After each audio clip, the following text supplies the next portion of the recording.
জিন্দাবাদ জিন্দাবাদ জিন্দাবাদ। যুব সমাজের নয়নমণি নওশাদ সিদ্দিকী জিন্দাবাদ জিন্দাবাদ জিন্দাবাদ। পশ্চিমবঙ্গ বিধানসভার উজ্জ্বলতম নক্ষত্র নওশাদ সিদ্দিকী জিন্দাবাদ জিন্দাবাদ জিন্দাবাদ। আইএসএফ আইএসএফ আইএসএফ জিন্দাবাদ জিন্দাবাদ। আইএসএফ আইএসএফ আইএসএফ জিন্দাবাদ জিন্দাবাদ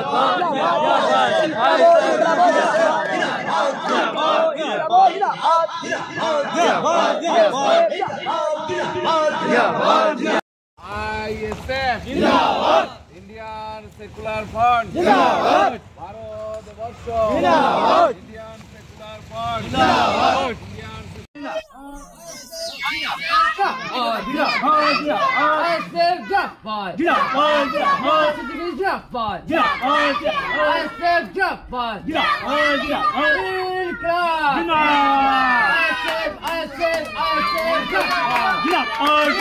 অবগত আছেন যে আমাদের দল ইন্ডিয়ান সেকুলার ফ্রন্টের প্রতিষ্ঠা হয়েছিল 2021 সালে আমাদের সম্মানীয় আব্বাস সিদ্দিকী ভাইজানের হাত ধরে। সেই দল আজ পা করে চলতে চলতে 4 বছর অতিক্রান্ত করেছে। তো এই 4 বছর প্রতিষ্ঠা দিবস উদযাপন করার জন্য ইন্ডিয়ান সেকুলার ফ্রন্ট দলের চেয়ারম্যান তথা আমাদের নয়নের মণি, যুব সমাজের আইকন, আবাল বৃদ্ধ বনিতার খেটে খাওয়া মেহনতি মানুষের আস্থার প্রতীক, পশ্চিমবঙ্গ বিধানসভার উজ্জ্বলতম নক্ষত্র, যুব সমাজের পথের দিশা মাননীয় নওশাদ সিদ্দিকী ভাইজানের নির্দেশ মতো ইন্ডিয়ান সেকুলার ফ্রন্ট রাজ্য কমিটি 4র্থ প্রতিষ্ঠা দিবস পালন করার জন্য কলকাতা চলো ডাক দিয়েছিল। তো সেই মতো যখন আমরা কলকাতায় জনসমাবেশ করব বলে কলকাতা পুলিশের দ্বারস্থ হলাম, কলকাতা পুলিশ আমাদেরকে পারমিশন দিল না। তারপরে আমরা বাধ্য হয়ে পশ্চিমবঙ্গের উচ্চ ন্যায়ালয় হাইকোর্টে আমরা অ্যাপিল করলাম। হাইকোর্টের সিঙ্গেল বেঞ্চ আমাদেরকে সভা করার অনুমতি দিল কিছু শর্ত মেনে। আমরা দলের পক্ষ থেকে আমাদের দলের সৈনিক, আমাদের মাথার তাজ মাননীয় নওশাদ সিদ্দিকী ভাইজান কোর্টের আদেশকে মেনে নিয়ে ওই 1000 লোক নিয়ে আমরা জনসভা করব বলে মনস্থির করি। সেই মতো আমরা প্রিপারেশন নিই। তারপরে আমরা দেখতে পেলাম এই নির্লজ্জ বেহায়া সরকার, এই জালিম সরকার, এই অত্যাচারিত সরকার আমাদের সেই নিম্ন কোর্টের রায়কে, সিঙ্গেল বেঞ্চের রায়কে চ্যালেঞ্জ করে ডিভিশন বেঞ্চে গেল আইএসএফ এর সভা আটকানোর জন্য। তো ডিভিশন বেঞ্চ আমাদের সবার অনুমতি দিয়েছে, তবে প্রকাশ্য করার অনুমতি দেয়নি, একটা ইনডোরে প্রোগ্রাম করার পারমিশন দিয়েছে। তো সেই মতো কলকাতাতে 1000 লোক নিয়ে ইনডোরে আমাদের প্রোগ্রাম চলছে। কিন্তু দলের কেন্দ্র কমিটির নির্দেশ যে আমাদের যেহেতু প্রচুর সমাগম ওখানে হতো, মানুষের যে আবেগ, সেই আবেগকে সম্মান জানিয়ে দলের শীর্ষ নেতৃত্ব সিদ্ধান্ত নিয়েছে যে প্রত্যেকটা অঞ্চল, প্রত্যেকটা বুথে বুথে দলের প্রতিষ্ঠা বার্ষিকী পালন করা হবে।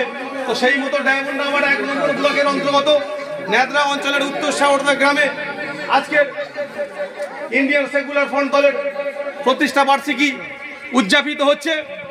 আমরা যারা এখানে উপস্থিত হয়েছেন, আপনারা আইএসএফ এর সৈনিক, আপনারা আইএসএফ এর পতাকা তলে আসুন, আরো বেশি বেশি করে মানুষজনকে পতাকা তলে আনুন, আইএসএফ এর হাতকে শক্তিশালী করুন। নওশাদ ভাইকে চ্যাম্পিয়ন করার জন্য আপনাদের শপথ বাক্য পাঠ করতে হবে। তাই খুব বলতে ইচ্ছে হয়, বুক চিতিয়ে 40 তোলা, কিসের এত জোর?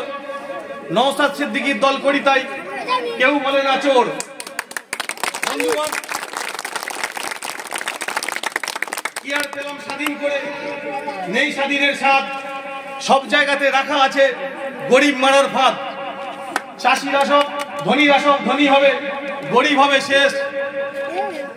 ধনীরা সব ধনী হবে, গরিব হবে শেষ। নেতা থাকে মহাসুখে, ধ্বংস হয় দেশ। তো বন্ধুগণ, ভাবতে বড় অবাক লাগে, হায়রে স্বাধীনতা, এমন স্বাধীন হলাম মোরা, চাকরি পায় না মেধা। পুলিশ তুমি যতই টানো, এক পক্ষকে নিয়ে টেবিলের তলায় লুকাতে হবে,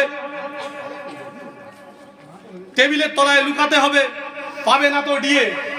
তো বন্ধুগণ, বলার অনেক কিছু ছিল, তাই 21শে জানুয়ারি ডাক দিয়েছে নওশাদ সিদ্দিকী, চলো সবাই তাড়াতাড়ি, ভয় পেয়েছে থাকি উর্দি, এগিয়ে চলো নওশাদ সিদ্দিকী। এই বার্তা জনসমাগমের মধ্যে পৌঁছে দিয়ে আমরা আজকের নেত্রা অঞ্চলের আমাদের নেতা অঞ্চল কমিটি যারা নেতৃত্ববৃন্দ আছে তাদের সামনে রেখে আজকে দলের প্রতিষ্ঠা বার্ষিকী পালন করব। কি বলবেন, হঠাৎ করে দেখছি বুথে বুথে পতাকা উঠছে এবং আইএসএফ এর আজকে প্রতিষ্ঠা দিবস বিশাল আকারে একেবারে প্রচার চলছিল কলকাতায় চলুন 21শে জানুয়ারি, হঠাৎ করে বুথে বুথে 21শে জানুয়ারি ফ্ল্যাগ উঠছে, কি বিষয়টা কি একটু জানাবেন? আমাদের দলের কার্যকলাপ এবং আমাদের দলের চেয়ারম্যানের অ্যাক্টিভিটিস, তার মধ্য দিয়ে গোটা পশ্চিমবঙ্গের মানুষ যেভাবে আইএসএফের দিকে ঢল নেমেছে, তাতে করে শাসক দল আতঙ্কিত। তারা কাঁটির পয়সা খরচা করে, সরকারি পয়সা খরচা করে কোর্টে গিয়ে আমাদের প্রোগ্রাম যাতে আটকানো যায় তার চেষ্টা করেছে। হাইকোর্ট মহামান্য রায় দিয়েছেন যে না, প্রোগ্রাম আইএসএফ করতে পারবে, কিন্তু কলকাতার বুকে ওই দিনে প্রচুর সংখ্যক প্রোগ্রাম আছে, যার কারণে প্রোগ্রামটাকে সীমিত সংখ্যক লোক নিয়ে করতে হবে। এই রায়কে আমরা সম্মান দিয়ে আমরা প্রোগ্রাম করার জন্য মনস্থির করেছি। ইতিমধ্যে রাজ্য সরকারের পক্ষ থেকে আবারও ডিভিশন বেঞ্চে যাওয়া হয়েছে, যাতে করে আমাদের প্রোগ্রামটা সম্পূর্ণভাবে বন্ধ করা হয়। সেখানে ডিভিশন বেঞ্চ মহামান্য বিচারপতি রায় দিয়েছেন যে না, প্রোগ্রাম বন্ধ হবে না, প্রোগ্রামের জায়গাটা পরিবর্তন হবে। তো সে কোর্টের রায়কে সম্মান দিয়ে আমরা নিজেদেরকে সংযত রেখে অল্প সংখ্যক লোক নিয়ে আমরা প্রোগ্রাম কলকাতাতে করব। আর এই যে বৃহৎ সংখ্যক, প্রচুর সংখ্যক সমর্থক এবং কর্মী যারা আন্তরিকভাবে প্রস্তুতি নিয়েছিল আবেগের সঙ্গে কলকাতায় যাওয়ার জন্য, তাদের প্রতি আমাদের চেয়ারম্যান এবং দলের বার্তা, আপনারা আপাতত আজকের প্রতিষ্ঠা দিবস গ্রামে গ্রামে পতাকা উত্তোলনের মধ্য দিয়ে পালন করুন। আর আমরা আবেদন করছি অলরেডি বৃহত্তর সমাবেশ কলকাতার বুকে করার জন্য। সেই ডেট আমরা পেলে সবাইকে জানিয়ে দেব।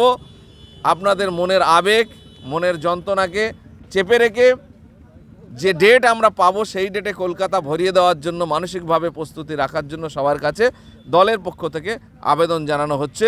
এবং শান্তিপূর্ণভাবে যেখানে যেখানে আমাদের পতাকা উত্তোলনের মধ্য দিয়ে আমাদের প্রতিষ্ঠা দিবস উদযাপনের কাজ হবে, সবাইকে শান্তিপূর্ণভাবে করার জন্য আহ্বান জানাবো। এই যে এই এলাকাতে আপনারা ফ্ল্যাগ মারছেন এবং তৃণমূলের পক্ষ থেকে ফ্ল্যাগ মারাচ্ছেন, বিশাল পুলিশ বাহিনী দেওয়া আছে কলকাতা পুলিশ, কি বলবেন?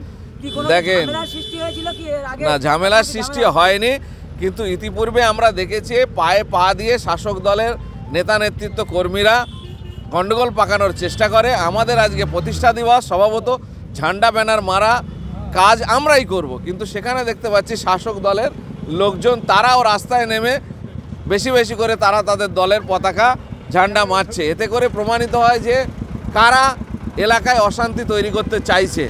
আমরা প্রশাসনের কাছে জানিয়েছি শান্তিপূর্ণভাবে আমরা যাতে আমাদের প্রতিষ্ঠা দিবসের যেখানে যেখানে কাজ আমরা করব, সেই কাজ যাতে শান্তিপূর্ণভাবে আমরা করতে পারি। প্রশাসন আমাদেরকে সহযোগিতা করছে, আমরা প্রশাসনকে ধন্যবাদ জানাই যে এইভাবে শান্তিপূর্ণ পরিবেশ বজায় রাখার জন্য। এইভাবে যদি চলে, আগামী দিনে সবাই শান্তিতে বাস করতে পারবে এবং আইএসএফের গতি আরও বৃদ্ধি পাবে। 21শে জানুয়ারি আইএসএফ এর চতুর্থ প্রতিষ্ঠা দিবস। আপনারা জানেন যে কলকাতায় আজকের সমাবেশের কথা ছিল। কলকাতায় ভিক্টোরিয়া হাউসের সামনে আমাদের পার্টির প্রতিষ্ঠা দিবস উপলক্ষে বিশাল জমায়েতের কথা ছিল, কিন্তু হাইকোর্টের নিষেধাজ্ঞার কারণে আর রাজ্য সরকারের চক্রান্তের কারণে সেই সমাবেশে সাধারণ মানুষ যেতে পারছে না। কর্মী সমর্থকরা সব আগ্রহ নিয়ে বসেছিল, হাজার হাজার কর্মী সমর্থক তারা আগ্রহ নিয়ে বসেছিল যে আজকের কলকাতার বুকে যাবে তারা, কিন্তু পার্টির নির্দেশে, মাত্র হাইকোর্টের নির্দেশে মাত্র 1000 জনকে নিয়ে সেই সমাবেশ হচ্ছে। সুতরাং আমাদের পার্টির নির্দেশ যে কলকাতায় না গিয়ে প্রত্যেকটা অঞ্চলে অঞ্চলে বুথে বুথে আইএসএফ এর প্রতিষ্ঠা দিবস পালন করতে হবে। সেই নির্দেশের কারণে আমরা মগরাহাট পশ্চিম বিধানসভার অন্তর্গত কালিকাবত অঞ্চলে আইএসএফ এর প্রতিষ্ঠা দিবস পালন করছি।